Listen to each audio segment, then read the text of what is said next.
Now, your forecast first, sponsored by Mattoon's Heating, Cooling, and Plumbing.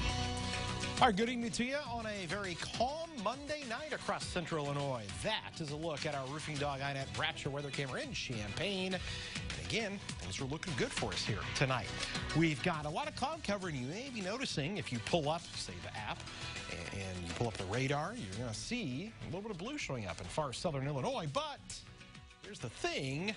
You probably won't see much of that head into our neck of the woods here for tonight. We've got temperatures that are hanging here into the low 30s, 31 in Champaign, 30 in Springfield, 33 in Effingham. All right, let's get the kids out the door in the morning. At the bus stop, 28 degrees, partly cloudy skies. Hopefully we can finally see a little bit of that sunshine. Temperatures on the way home back into the upper 30s. All right. Big storm system heading our way Wednesday. Look at that. A lot of colors there on the future track showing rain, sleet, freezing rain, and snow. I'm going to track it for you. We'll have the latest on just how much we can see, what to expect with this midweek storm coming up. WCIA 3 News starts right now. Now from WCIA 3 News. Our social worker said to us, "You're lucky he's alive." Her baby was in the hospital after police say he was shaken. What his mom says about his condition tonight. There might be a cause behind several fires in Danville last week. Why it has the fire department concerned. A fire destroyed a house tonight. I'll have the details coming up. You're watching your local news leader. This is WCIA 3 News at 10.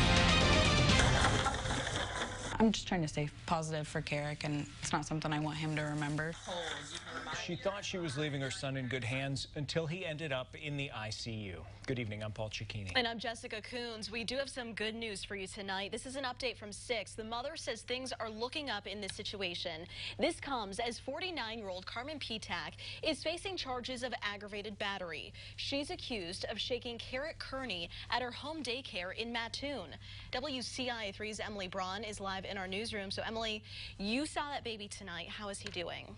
Jessica, he is doing much better. His mom and dad are grateful that he is showing strong signs of a smooth recovery. 6-month-old Carrick Kearney had a lot of energy when we saw him tonight. Here, he just looks and sounds like a happy, healthy, bouncy baby, but it's almost a total 180 you see from last month when baby Carrick was in the hospital. His parents took him there after he started throwing up with no fever. Doctors told them he likely had a brain injury, and then test results confirmed that. Over the past few weeks, his parents have dealt with shock, but now relief that Carrick is defying the odds. We never had any issues with her, and we didn't have any issues with him. He got fussy around when it was time to go to bed, but, you know, all babies do. So we didn't have any issues until we found out. We were all kind of blindsided by it. We're all very lucky. When we were in the hospital, we didn't quite realize how serious it was. Obviously, we knew it was a big deal, but our social worker said to us, "You're lucky he's alive," and then it kind of settled in that this is a huge deal. When police confronted Petak about the test results and the doctor's suspicions, they say she admitted to shaking Carrick after she got frustrated. And his mother, Abby James, says she wished Petak would have called her the day this happened to let her know if there was a problem. She says she would have picked him up in a heartbeat. Live in the newsroom, Emily BRAUN, WCIA 3, your local news leader. All right, Emily, thank you for that update tonight. Mattoon police say DCFS is working with them on this investigation. We reached out to DCFS earlier today, but have not heard back. Weeks after being hospitalized, a teenager who caught the flu is dead. Joey Sandhaus was put in a medically induced coma after the flu turned into pneumonia. The Ball Chatham School District sent a statement saying, quote, "Our hearts are breaking to learn of the passing of GHS junior Joey Sandhaus today. He was an amazing young man with limitless potential." Now for an update on a murder trial in Champaign County. The jury has been selected for the man accused of killing Holly Cassano in 2009. Michael Henslick was arrested in 2018. Police say he stabbed Cassano 60 times and admitted it, but pleaded not guilty. If he's found guilty of one or more of the charges against him, he could spend 20 to 60 years in prison. Prosecutors plan to seek a life sentence. The trial will start in earnest tomorrow morning. A man died after getting stuck in a grain bin this morning. Christian County Dispatch got a call from rural Morrisonville. The caller said a man was trapped inside of the bin. When law enforcement got there, they tried to shovel corn from the bin and cut a hole in it. 61-year-old David Lois of Taylorville was pronounced dead. A Decatur man has been charged with attempted murder. Police say Tracy Lee Cunningham tried to stab his mother to death using a large kitchen knife. She was able to escape with minor injuries to her wrist and ear. Police arrested 2 people for shoplifting at the Old Navy in Tuscola and then leading them on a chase. Tyler Welch and Teo Washington are both facing charges of retail theft and eluding police. Police caught up to them on I-57 near the Curtis Road exit. They tried to drive away and crashed into a pickup truck. They were also hit, or their car was rather, by a semi. Police say the 2 suspects then got out of their car and ran up the ramp before being arrested. We have some new information about a U of I police officer accused of misconduct. We told you about Brian Tyson last summer. He was placed on administrative leave after sexual harassment complaints. University police say Tyson is no longer being paid or completing any work duties for the department, while processes related to his employment are ongoing. He went on unpaid status in December. In a statement, the department says it's obligated by university policy and the collective bargaining agreement to follow a, quote, process for discharge, and that is what they are doing.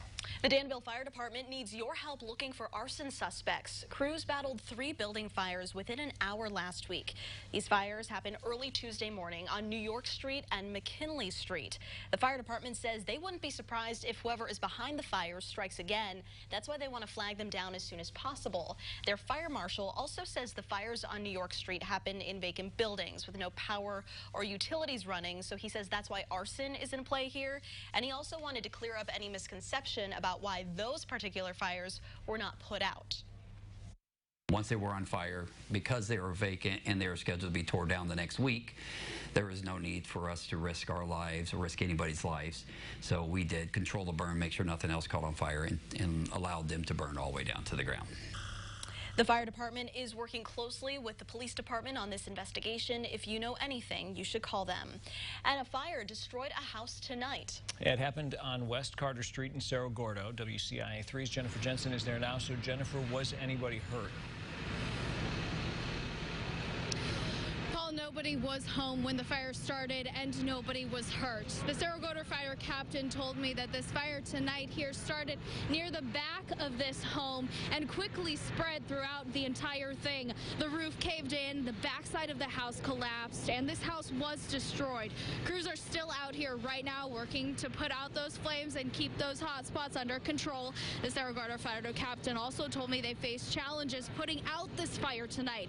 Crews had to call in for mutual aid backups to get more water because there wasn't enough. 2 of the fire hydrants in town near this home broke, so they weren't able to get water from those. More than 8 departments responded here tonight. They are still on scene. Trucks rushed in earlier, continuing to bring in more water supply. Now, the fire department says there is no cause that is known of this fire right now, but as soon as we hear any more updates, we will make sure to bring you those online at WCIA.com. Live in CERRO GORDO, I'm Jennifer Jensen, WCIA 3, your local news leader. All right, pretty incredible that they didn't have enough water initially. Good to know that those other crews responded in time. Jennifer, thanks.